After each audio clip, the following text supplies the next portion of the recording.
Hello there, my fellow Holotable heroes, and welcome to part 2 of my road trip from UK to Croatia. If you haven't seen part 1 yet, there'll be a link in the description below. In part 1, yesterday evening, I arrived to iPark Hotel in Klingholz. Today I'll be continuing my journey. The destination for today is my parents' house near Celje in Slovenia. Now, in terms of the journey times, it's about 730 kilometers away, and I reckon it'll take me about 9 to 10 hours probably, including charging stops. As yesterday, there'll be 2 charging stops planned along the way. The first one is in Passau, so this in South Germany, just before I cross border into Austria. It's about 330 kilometers away, and the car reckons I'll arrive there with about 20% of battery. So again, plenty of buffer left. It's 9:35 now in the morning, so I'm about to hit the road. The car has been fully charged to 100% overnight at the hotel. Again, brilliant, to stay at a hotel where you can charge your car while you sleep. Okay, so now it's time to go and hit the road.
Alright, so arrived at Passau Ionity charging station at 1 o'clock, so that's 15 minutes ago, with 29% of battery left.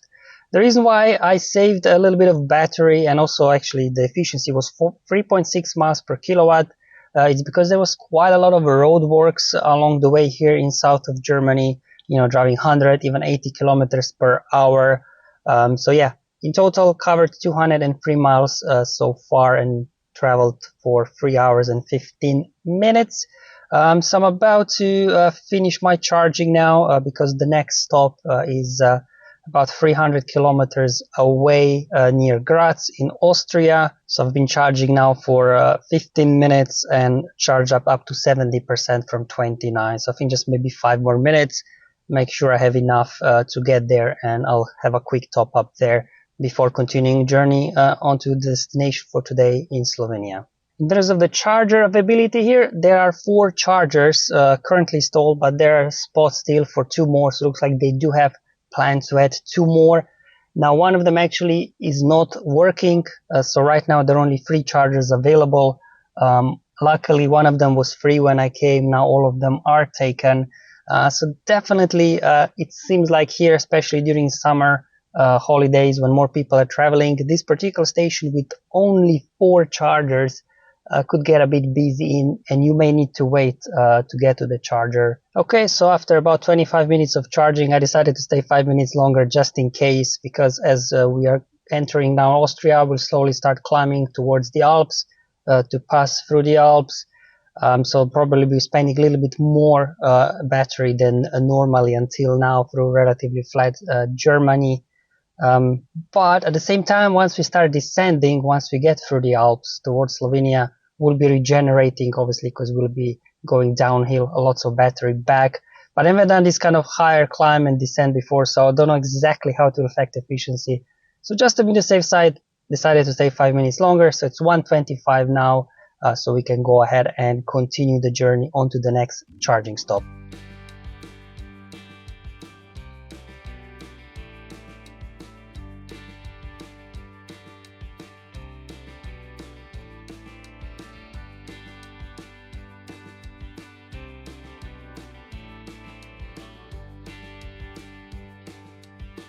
And 15 minutes later, welcome to Austria. Throughout the mainland Europe, up until now, didn't have to pay any tolls for using motorways.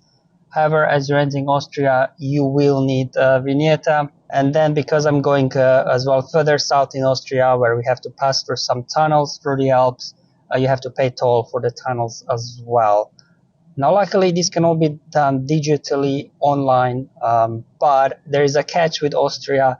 For some bizarre reason, if you want to buy for the official website, you have to buy at least 18 days before you travel the digital vignette and tolls for the tunnels. Otherwise, obviously, you have to stop and buy. But to be honest, I don't want to put stickers on my windscreen. So then they are like some unofficial resellers of digital vignettes. I don't know how that works. But with them, you can just buy and use it pretty much straight away. It costs 10 euros more though if you don't go through the official website for the digital vignette. But I'd rather pay 10 euros more than obviously have a sticker, because trust me, I've done stickers in the past and they are really, really hard to get off your windscreen.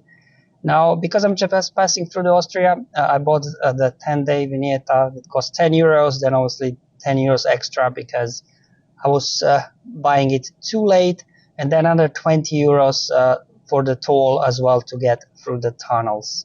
But otherwise, now let's continue the journey onwards to Graz to stop at Ioni Charger again. I'll see you then.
Okay, so I'm at Ioni Charger just outside of Graz, and actually the efficiency has gone up, not down, even though we climbed up obviously a little bit through the mountains and then came back down, because of two reasons. One, because there's so many tunnels, you're actually driving 100 kilometers per hour, not 130, and similar like in South Germany, a lot of roadworks throughout Austria as well, driving like 180 kilometers per hour.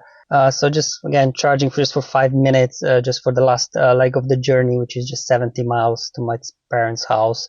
So it's just going to be another hour and a half maybe to get there. In terms of charging, there are 6 Ionity chargers, not 4 like in previous one, but again one of them out of order. So I saw 5 cars parked up. One was free. I'm like, okay, let's go park up to the charger. And then the charger next to me actually wasn't working, so the car plugged in there. But luckily, they literally left as I parked and walked out of the car, so I was able to, start charging just after a minute or so waiting. But I can see another car coming and parking already. So definitely a little bit busier here in South Germany and Austria chargers than as in Brussels and North Germany. Right, so just finished charging. Again, I overstayed a bit. It's just like I only needed 5 minutes. But 5 minutes just goes by so quickly, so I was actually charging for, I think, 14 minutes in total. Again, getting more juice than I really needed, but yeah, time really flies when you just have to go to the restroom or just stretch your legs. Anyway, let's continue the onward journey. It's 5 past 5. So I guess I'll come there at around 6:20 or so, so just in time for dinner.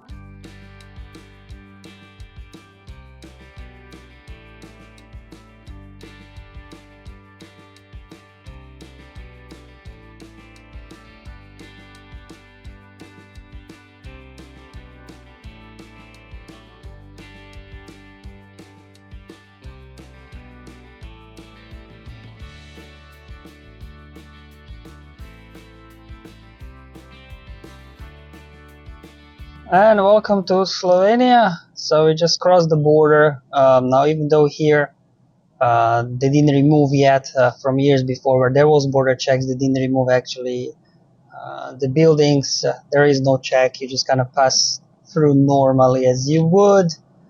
So same as mentioned before already, since leaving England, no border checks at all. You're just kind of driving through here, the Schengen area without any stops. So it's a very smooth journey. Slovenia, same like Austria, you do need vignetta to drive on motorway. I believe here was 14 euros, I think, for a 7-day vignette, just kind of passing through, staying a couple of days with my parents before obviously continuing to final destination of this trip, which is Croatia. And unlike Austria, though, you can buy digital vignette just before you travel. It's not like 18 days before, so I'm not really sure exactly what's going on there with the Austrians vignetta. But just so you know, if you are passing through and you do want to have digital one, just do it way ahead of the time. It's also the first time that I actually went through the tunnels with digital toll because I didn't realize that was an option. And yeah, it was much faster. You just kind of drive through the toll booth. It recognizes your plate and it tells you, yeah, you're good to go. Whereas obviously, if you have to pay by card or cash, there was always a queue there, a bit longer at the booth. So definitely worth saving you some time there. So I'm just kind of continuing now, just about 40 minutes drive or so until we reach this destination for today.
Right, so I arrived at my parents' house. As you can see, I'm not in the car anymore. So I just want to give you an update of the final leg of the journey as well.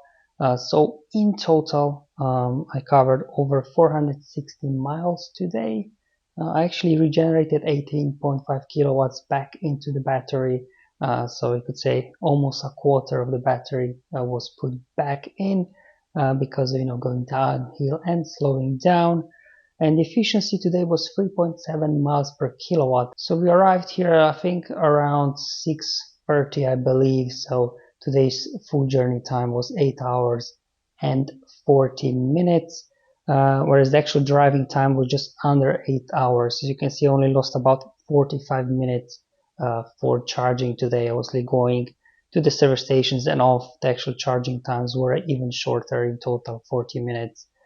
So definitely, I guess today's journey, comparing to like, petrol diesel cars, in terms of duration, except that second, I guess, stop I did in Graz for 10-15 minutes, that was the only real difference, I guess, between when I traveled in diesel car, because at first half an hour stop I would have made it anyway, just take a break, fill up the car if I need to, and obviously have some snack and drink and everything. So overall, today definitely wasn't actually much longer in my electric car. And also to give you an update for the cost of today's journey. So in totally I paid around 40 euros for charging up my car throughout the journey, compared to a diesel car would be about 70 euros, and then petrol car around 85 euros in comparison. Right, so that's all for today's video. It's end of part 2 of my trip. As mentioned, I'll be staying here a couple of days before continuing my journey to my final destination of this trip, which is Croatia. So I'll see you hopefully in the part 3 video. Until then, have fun and enjoy your life.